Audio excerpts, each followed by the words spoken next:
In my research for tonight's talk, which is the message of the cross in a secular culture, I did some web searching, and I came across a website called the Ministry of Mateship. It looks like, on appearances, an authentic government ministry. There's the Aussie logo there. In fact, it appears so authentic, it has a disclaimer which says we are not a real government department, it's just made up. And that becomes clear as you read on.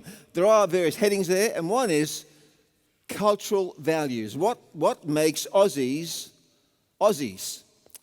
So if you're not an Aussie here tonight, here's a 5-minute insight into that strange beast called the Aussie. Our cultural values. Begins with our de facto national song, Waltzing Matilda. The story of an itinerant thief who steals a sheep and, to avoid being caught, commits suicide. Would make a great national anthem, wouldn't it, really?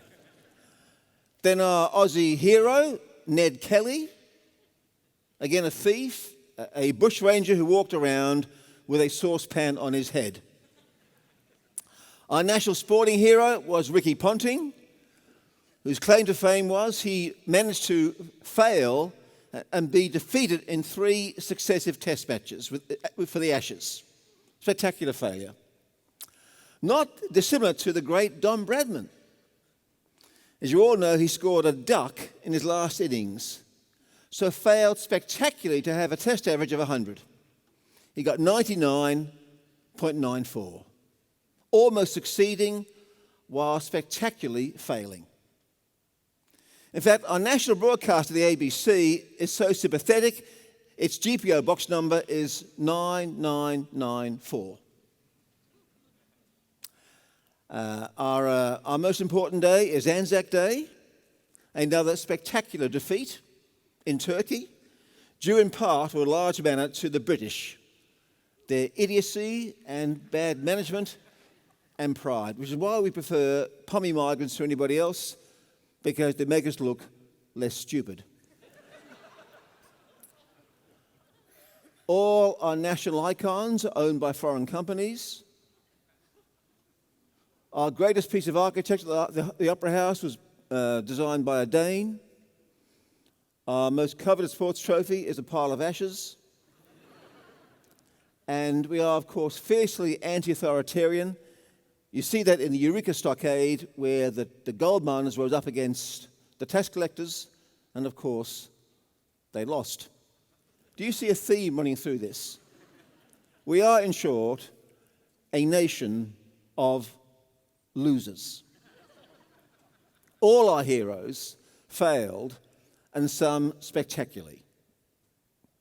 Now, of course, that is rubbish. If it were true we were losers, we wouldn't make cracks about it. We don't joke about it. But it's typical, I think, of Australian humour. Isn't that right?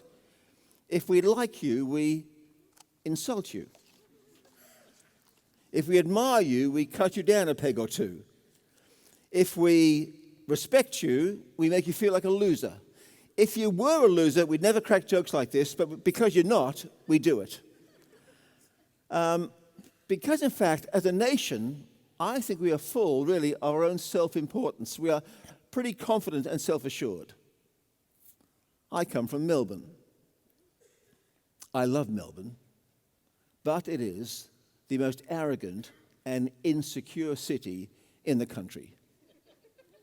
If ever a city needed counselling, it's Melbourne. Melbourne, sit on a couch and tell us about your father. It needs counselling. It does. How often do you hear people from Melbourne say about itself, according to the survey, and they pick the surveys selectively, we are the most livable city in the world. Have you heard that? Ad nauseum. Ad nauseum. We are the coffee capital of the country. I met 2 friends this afternoon for coffee. They said, sorry, you're from Melbourne. This is Sydney coffee. Apologetic. We are the coffee capital. We are the fine dining capital. We are the entertainment, the sports capital of the country. why do we host the State of Origin? Have you ever wondered why? We don't even like rugby league. We host it. I'll tell you why. One reason only. To stick it to Sydney. That's why. We say we don't like the game, and we get more folk at the crowd at the stadium than you do. So when they say we are the coffee capital or whatever of Australia, they mean and not Sydney. The rest are an irrelevance to Melbourne. Brisbane, Adelaide, Perth, Hobart, Darwin. Let's be frank. They're lovely to visit. Very nice to visit. But they're overgrown country towns with traffic lights. Am I right? Am I right? And then there's Canberra. I rest my case. So, in fact, we're a proud nation. And I think fiercely independent and indeed, like Melbourne, boastful. Boastful. Just think of our anthem. Our land abounds in nature's gifts. Not God's gifts, but nature's.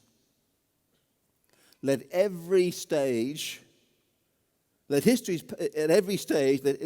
page advance Australia fair. And the second chorus, of that second verse of that anthem, to make this commonwealth of ours renowned of all the lands. We want to be the best.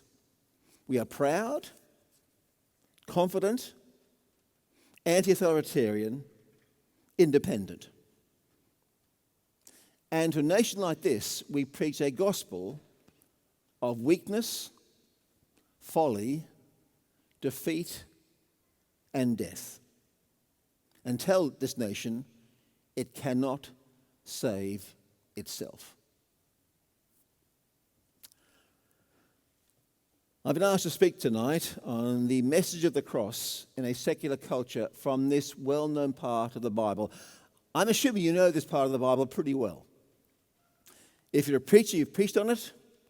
If you have a home group, you've probably taught it. You know it well. And you know this church quite well, this strange church at Corinth, this church with many problems. It's a bizarre church in many ways. But you know what I think is the most remarkable word in this book, this letter? It's in chapter 1, verse 2. Paul speaks to the Corinthians with all their problems as the saints in Corinth.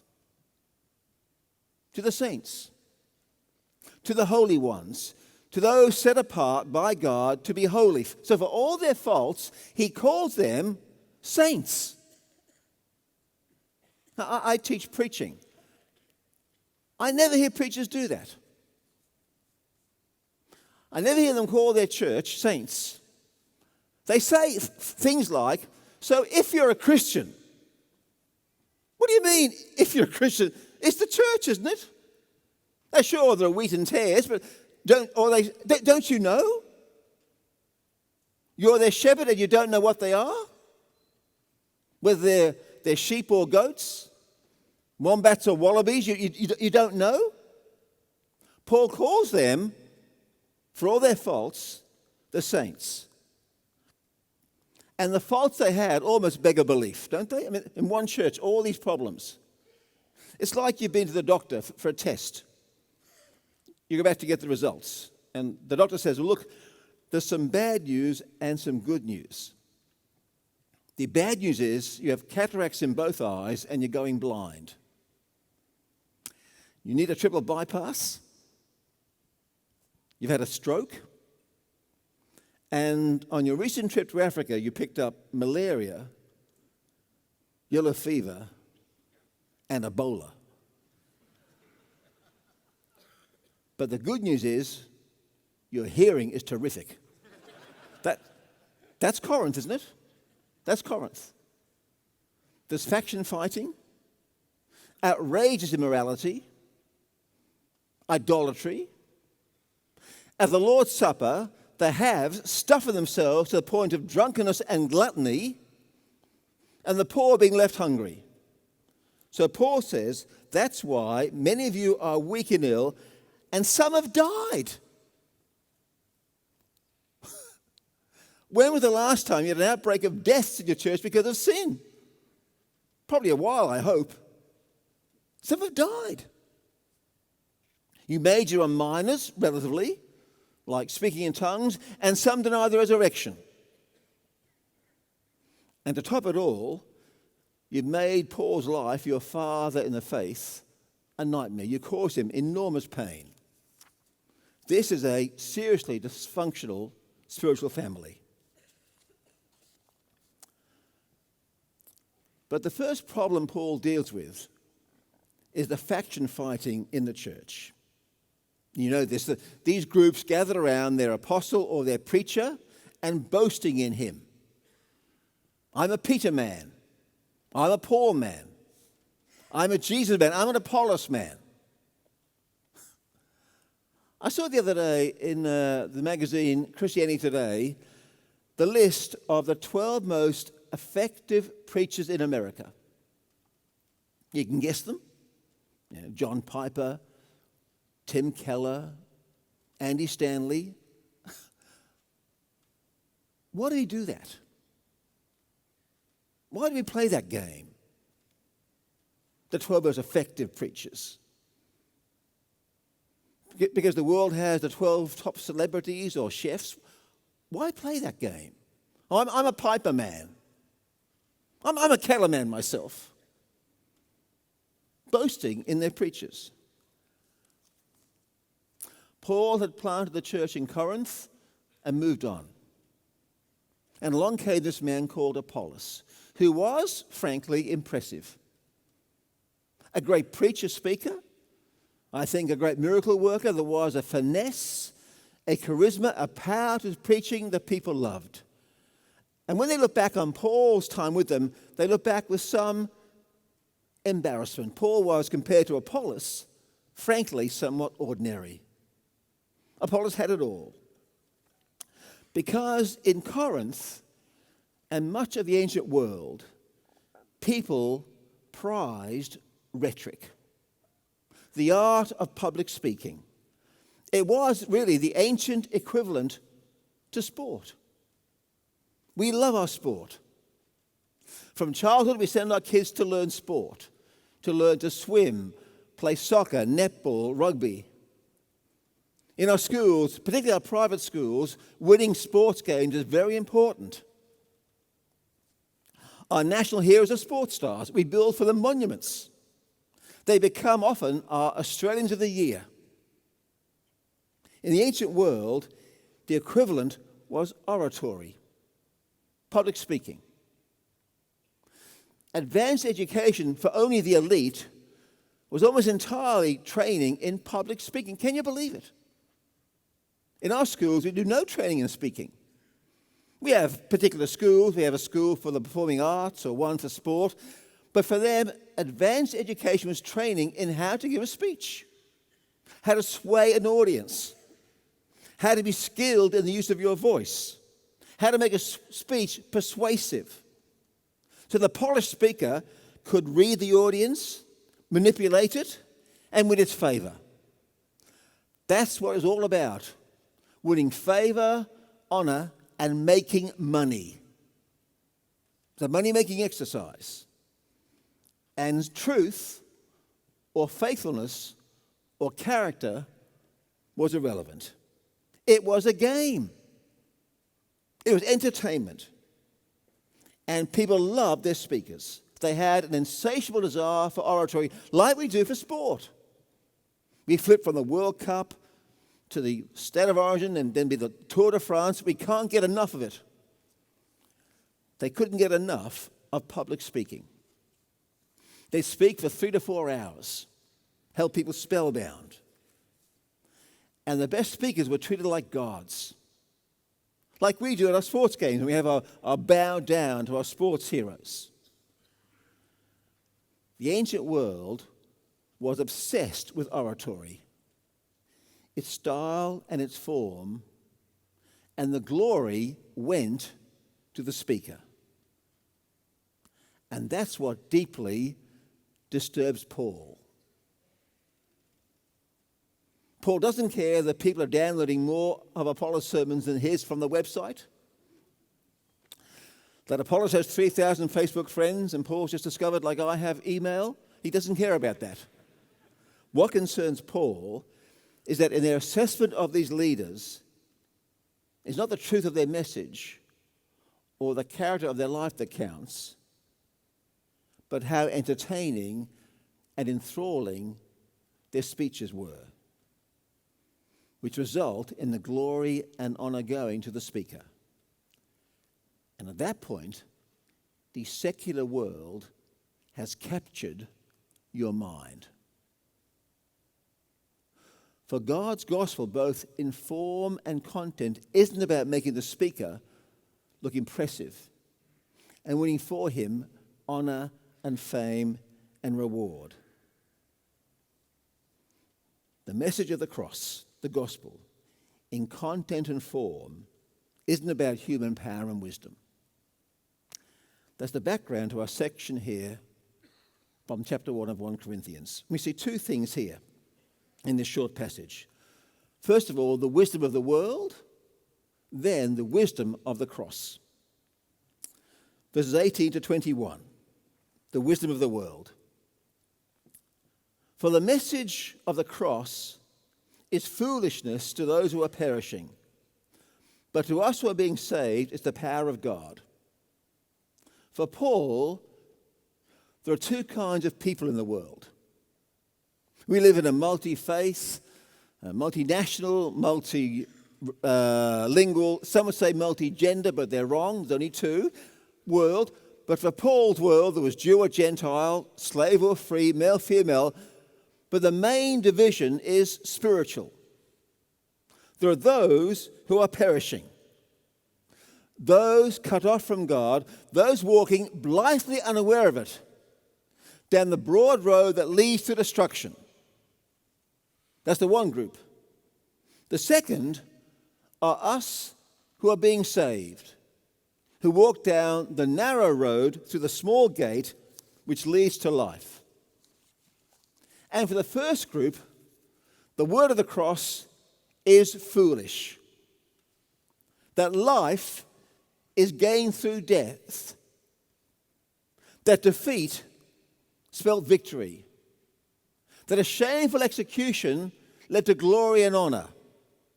That weakness displayed power. And the proclamation of those truths, more than the oratorical skill of the speaker or his miracles, is what saves souls. The gospel saves souls. But to those who are perishing, this just seems contemptibly absurd, not worth a moment's consideration. But for us who've heard and believed and been transformed by this message, it's God's power. Paul then roots this in the Old Testament, verse 19. For it is written, I will destroy the wisdom of the wise, the intelligence of the intelligent I will frustrate. Then he has some mockery, verse 20. Where is the wise person? Where is the teacher of the law? Where is the philosopher of this age? Has not God made foolish the wisdom of the world? Where are those who think that by their wisdom they can save the world? As Mal said, I teach preaching. I encourage my guys and girls in my groups to watch TED Talks. I guess many of you know TED Talks. They're very good. They're really secular sermons by secular evangelists for 15 to 20 minutes to persuade you of their point of view. And I find them interesting, informative, but they come largely with a secular agenda. And at times, the arrogance of these talks is just stunning. Like a talk by a man called Ian Golden. It's called Navigating Our Global Future. He says the last 40 years have been amazing, and they have been amazing. Now, life expectancy has increased by 25 years. We've seen drops in the levels of poverty, illiteracy. He says with stem cell research, we can repair any part of the human body. He maintains by 2030, there'll be no Special Olympics because there'll be no competitors. No one with a physical disability. And by 2030, no more pensions or retirement funds because we just keep on living. We can do that.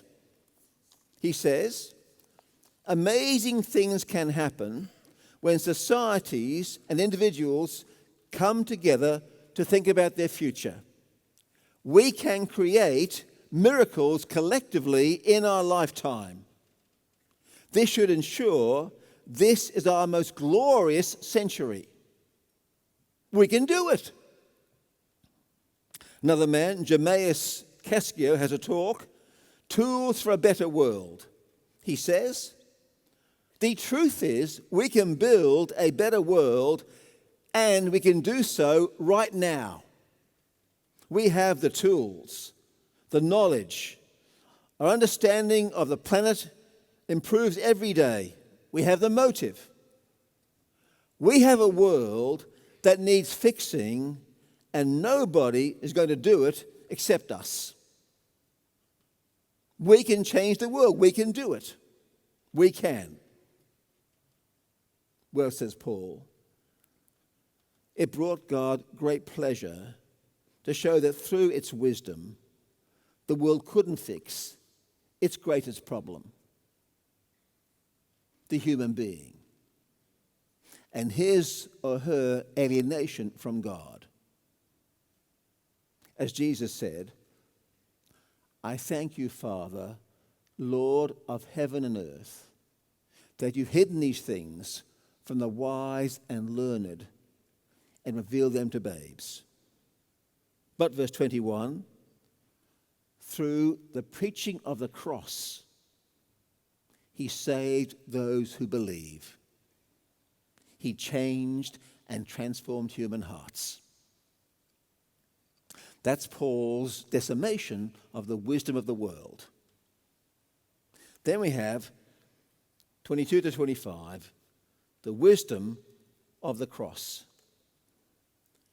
Jews demand signs, and Greeks look for wisdom. But we preach Christ crucified, a stumbling block to Jews and foolishness to Gentiles. But to those whom God has called, both Jews and Greeks, Christ, the power of God and the wisdom of God. Jews wanted signs, miracle-working preachers. To them it was a scandal that the Messiah died under the curse of God upon a tree. Now today things have changed. Most Jews give no thought to Christ. And I don't think they want signs. But their basic objection to Christ hasn't changed. I saw recently a YouTube by a Jewish rabbi on why he does not believe that Christ is the Messiah. He said, because Jews can't accept a second coming of the Messiah. When Messiah comes, he'll do three things.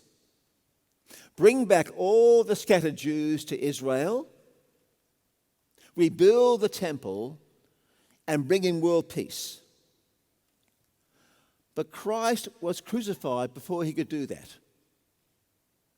He couldn't fulfill the mission, and you don't get a second chance at being a Messiah. So he can't be one. It's basically the same objection. Messiahs don't die on crosses. So for Jews, it's a scandal. And for Gentiles, for our secular world, it's foolish. How many TED Talks do you hear on Jesus Christ, the hope of the world? None. Because of modern-day secular Greeks, the cross is foolish, abhorrent, offensive, superstitious nonsense. It's intolerant. That Christ alone saves from sin? It's immoral. A father ordering the torture and death of his son? It's unjust. The guilty going free, the innocent killed? But, says Paul, for us who believe, the wisdom of God is shown in the cross. Oh, to see the pain written on your face, bearing the awesome weight of sin, every bitter thought, every evil deed, crowning your blood-stained brow. Now the daylight flees, now the ground beneath quakes as its master bows his head. Curtain torn in two, dead are raised to life, finished, the victory cry. This, the power of the cross. Christ became sin for us, took the blame, bore the wrath. We stand forgiven at the cross. For the foolishness of God is wiser than human wisdom, and the weakness of God is stronger than human strength.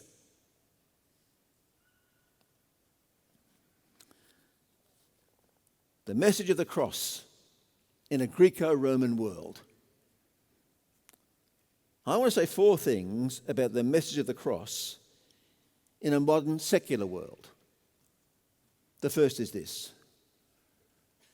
Preaching the cross in a modern secular world is very, very tough.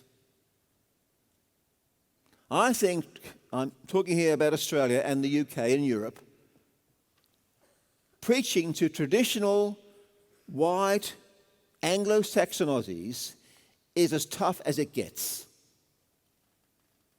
They are a very hard mission field. A man called Leslie Newbigin worked for decades in India as a missionary bishop. He retired and began to work in retirement in Birmingham amongst the working class. He wrote this in his autobiography.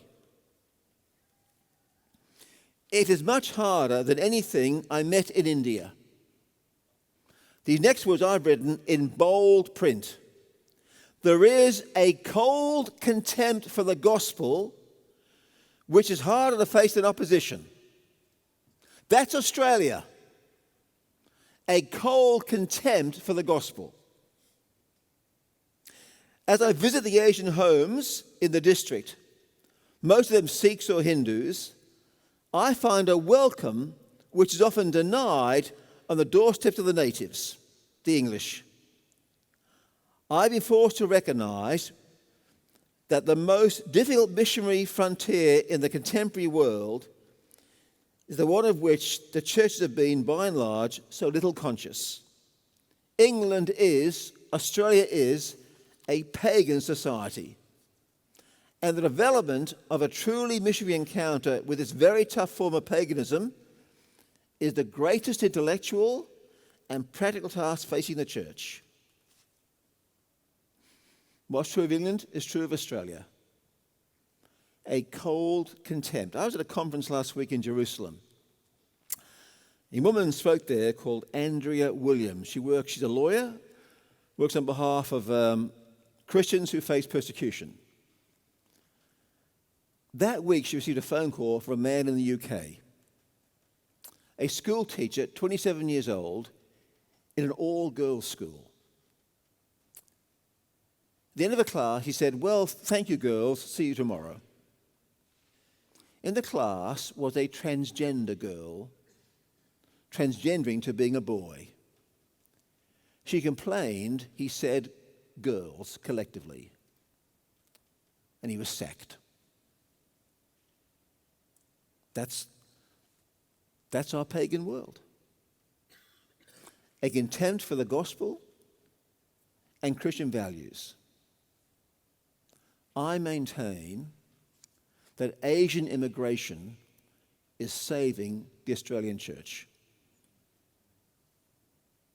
I spoke with a friend again last week at the conference. He has a church in Melbourne.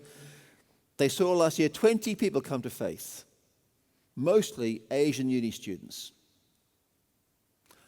Men and women from China, Malaysia, Singapore, Sri Lanka, India, Middle East.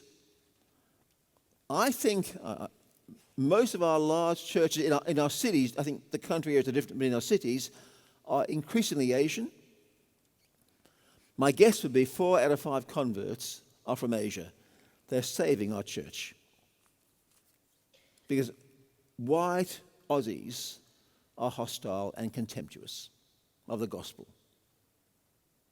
And we know, on top of that, growing Bible illiteracy. My son's a high school teacher in Melbourne, in a senior college, grades 10 to 12. He was teaching a book called I for Isabel, a book full of symbolism, biblical symbolism. He said, "Who knows who Joseph is?" to a class. One girl knew that Joseph was married to Mary. But the book spoke of the other Joseph, the one in Egypt. No one heard of. No one knew there was an Old Testament. No one knew anything at all about Jesus Christ. Nothing. That's our contemporary world. That's the world into which we preach. I recall years ago being in Singapore running a mission, walking down Orchard Road in Singapore, handing out leaflets about the mission. I watched people. To a one, the Singaporeans took the leaflet, read it, put it in their pocket. The foreigners, to a one, took a look, threw it in the bin. If you seek to reach, and please do, white Anglo-Saxon Aussies, you face a very tough missionary encounter. They see the gospel as foolishness. Secondly, know the cultural traps. I don't think Aussies look for signs. They could care less about rhetoric. In fact, I think they're suspicious of flashy speakers.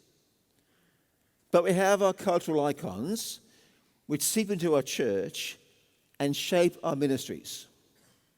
What I think is the consumer culture. We shop around for church, don't we? We pick a church that meets our spiritual needs, and when it stops doing so, we leave. We choose a church on the basis of convenience. I spoke last month to a Presbyterian pastor in Queensland. As a man in his church, he's on the music team roster, his wife on the roster for Sunday school. He was annoyed. He said, "Pastor, why can't you arrange the roster so we're on the same week?" And the pastor said, "Why?" "Well, then we can have more weekends away together." "I'm so sorry. You must come each week. How inconvenient." I think I know what our Lord would say. He said, "Why don't you take every weekend off then? I'll meet you Christmas morning, if it's convenient." Now, it's good to take a break, but we've made rest and recreation our icon. I'm almost 65. I know I don't look it. I know. They all say you can't be over 40. Well, some say. Well, one person who was semi-conscious did mumble something, which I took. Anyway, I'm near retirement. I'm often asked, when will I retire? It's an easy question, easy answer. When I see Jesus. Until then, I work for the kingdom. In the parable of the miners, the master says to the servants, "Engage in business until I come." It breaks my heart to see Christians who retire at 65 60, 55, just down tools and become endless grey nomads. Or play golf or, prune the road. They're good things to do. But all the time? The famous theologian J.I. Packer turns 92 next month. He wrote a book 4 years ago called Finishing Our Course with Joy, Guidance from God for Engaging with Our Aging. He says, my contention is that as far as our bodily health allows, we should aim to be found finishing the last lap of our race in the Christian life, as we would say, flat out. 88, 90, flat out. I met a man in Brisbane a couple of years ago. I was preaching on retirement. At the door, I shook his hand. He said, I retired 24 years ago. Oh, really? I said, what have you done for 24 years? His words were, and I quote, just drifting. Mal mentioned drifting. One day, someone else will ask him, I gave you 24 years of good health. What did you do? You don't want to say to him, I just drifted. I was in Perth some years ago, preaching in Perth. The evening service, there's a man there, a Baptist pastor. About to start working in a new church in Perth. He went there in the morning to have a look-see. The church he'd one day pastor. Just sat in the back to have a look-see. They had a guest preacher, a man in a wheelchair. He preached his sermon, closed in prayer, dropped dead in the service. That made an impact.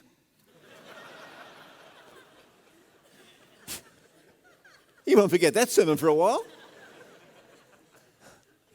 No, we shouldn't. I mean, it's sad, of course. So he's in glory. But I thought, as he told me the story, I thought, as a preacher,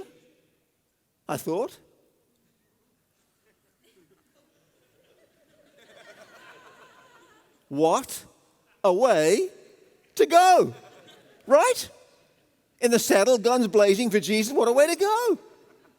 Now, I've got a talk on Thursday, Lord, at Oxygen, so not tonight, but well, terrific. To keep flat out, but we've imbibed the culture which says you've worked hard for 40 years, you're 65, take it easy. Just relax and drift. And if convenient, do some ministry. We've taken it on board. Here you are, 60s, 70s, healthy, financially independent, and a world in need to hear the gospel. I was in, some years ago, Afghanistan. I met a guy there, mid-50s, ex-London Bobby. Retired, went to Afghanistan with his wife to teach English and talk about Jesus. Terrific. But we imbibe the culture. So we have, of course, this awful curse in our modern church of occasional church attendance. It's awful. My last years in Pakistan, a man been there many years said to me, is it true, Michael, is it true that people don't go to church twice on Sunday?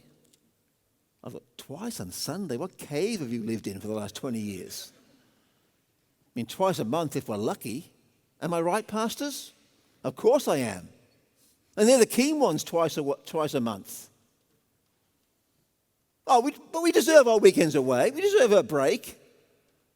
It's just worldly. Don't neglect to meet together and serve the body. It's a curse, a cancer on our church. So watch out for the cultural traps. Number 3. Don't throw the homiletical baby out with the rhetorical bathwater. I love that, actually. I made that up. I think it's terrific. Or in simpler terms, Don't be a boring preacher because others manipulate.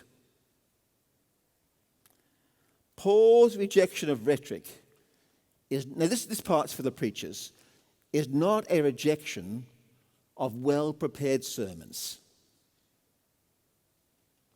In chapter 2, Paul famously writes, "When I came to you, brothers, I did not come with eloquence or superior wisdom. The message and preaching were not with wise and persuasive words." That's sometimes taken to mean Paul is opposed to any clarity, coherence in communication. Or a more modern translation might read, "When I came to you, I couldn't give a toss for things like structure, introduction, illustration, application, or delivery. I delivered a boring but faithful gospel presentation and relied on God. And the proof is the 2 falls of Eutychus. He fell asleep and fell out the window. Paul is vindicated." Not true. That's not what he's saying. He's saying he won't employ manipulative rhetorical techniques where truth is irrelevant, where the goal is entertainment, and the glory goes to the speaker. Just read Paul. Paul begged, exhorted, beseeched, urged. Read his letters to the churches. They're full of rhetoric. Skill, illustration, they're coherent, they're persuasive, they're compelling. I teach preachers. I have just 2 rules in preaching. Just 2. Number 1, be faithful to God's word. Number 2, don't be boring. Very simple. If you're boring, they're not listening. If they're not listening, there's no communication, you might as well go home. Be engaging. God's wired in our world principles for communication, and you're a fool to ignore them. I work hard on my talks, very hard. Every word you hear me say tonight is written down, every one, because I think every word's important. I want you to hear every word. I use a full text. I use illustrations because they're didactic, they teach, they're powerful emotionally. And I rehearse. Again and again, I tell my pastors who preach, rehearse. I could ask Bob Carlton this question. I ask music leaders, in your church, is there a music team? They say yes. I say, do they rehearse? They say yes. Of course they do. Silly question. Where, I say? They say, in the church. So I ask them, do you think preaching is at least as important, if not more so, than leading in music? They say yes. So, do you rehearse? No. Try it. In almost every case, it makes a big difference. I rehearse again and again, and where I can, in the church. So don't throw the preaching baby out with the bathwater. Be responsible as preachers. Fourthly and finally, for all of us, don't compare. The Corinthians were holding popularity contests for their preachers. Can I say it's so easy for us in ministry, not just preachers, to be competitors. You may know the famous quote of Gore Vidal. Whenever a friend succeeds, a little something in me dies. Whenever a fellow preacher is praised, a little something in me dies. Whenever a friend sees growth in their ministry, while mine stagnates or declines, a little something in me dies. I have battled this for 40 years. I spoke last week at a conference in Jerusalem, one of 5 keynote speakers. I emailed Sarah and said, honey, my main prayer point is not for clarity of speech. I think I'm faithful.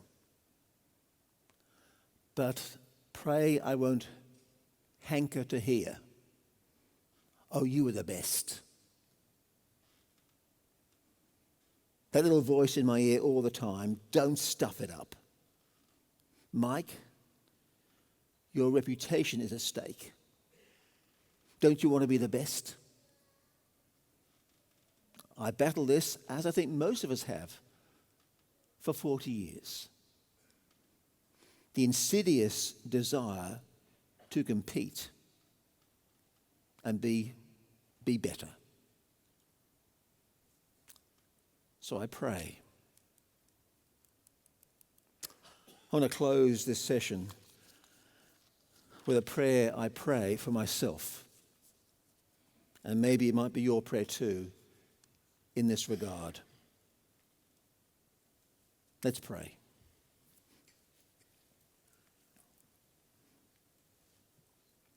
Father,